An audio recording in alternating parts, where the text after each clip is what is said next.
20 வருஷமா பார்த்துருக்குறோம் இவங்க. ஒரு நாள் இல்ல 2 நாள் இல்ல.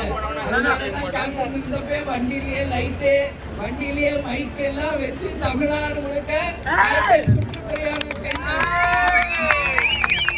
யாரையும் நம்பி இந்த கட்சி கிடையாது இல்லையா? இந்த கட்சி யாரையும் நம்பி இல்லை. இவங்க என்னெல்லாம் பண்ணுவாங்கன்னு தெரியும்.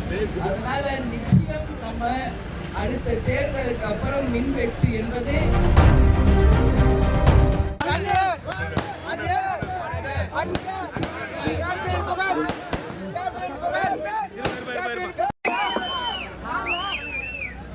நீங்க எல்லாம் கேப்டன் கோயிலுக்கு வந்தீங்களா? கோயிலுக்கு நீங்க எல்லாரும் வந்தீங்களா? ஏன்னா இன்னைக்கும் ஆயிரக்கணக்கான பேர் வந்து தலைவரை பார்த்துக்கிட்டு தான் இருக்காங்க.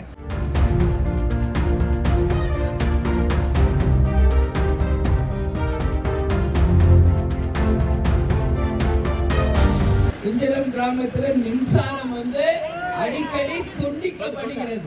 கரண்டே இல்லாம தண்ணி பண்றாங்க. இப்ப கூட இதுக்கு முன்னாடி ஒரு ஊர்ல நான் பேசிட்டு இருந்தப்போ கரண்ட் ஆஃப் பண்ணிட்டாங்க. எல்லா மக்கள் என்ன சொல்றாங்கன்னா, நீங்க வரீங்கன்னே கரண்ட் ஆஃப் பண்ணிட்டாங்க, அதனால மக்களை சந்திக்க கூடாதுன்னு. 20 வருஷமா பார்த்துருக்குறோம் இவங்க. ஒரு நாள் இல்ல 2 நாள் இல்ல. அதனாலதான் கேப்டனுக்கு இந்த போய் வண்டியிலேயே லைட்டு, வண்டியிலேயே மைக் எல்லாம் வச்சு தமிழ்நாடு முழுக்க சுற்றுப்பிரயாணம் செய்தார். யாரையும் நம்பி இந்த கட்சி கிடையாது இல்லையா? இந்த கட்சி யாரையும் நம்பி இல்லை. இவங்க என்னெல்லாம் பண்ணுவாங்கன்னு தெரியும். நமது முரசு வென்றெடுத்த தொகுதி. இந்த முறைய வாய்ப்பு தருவீங்களா? முரசு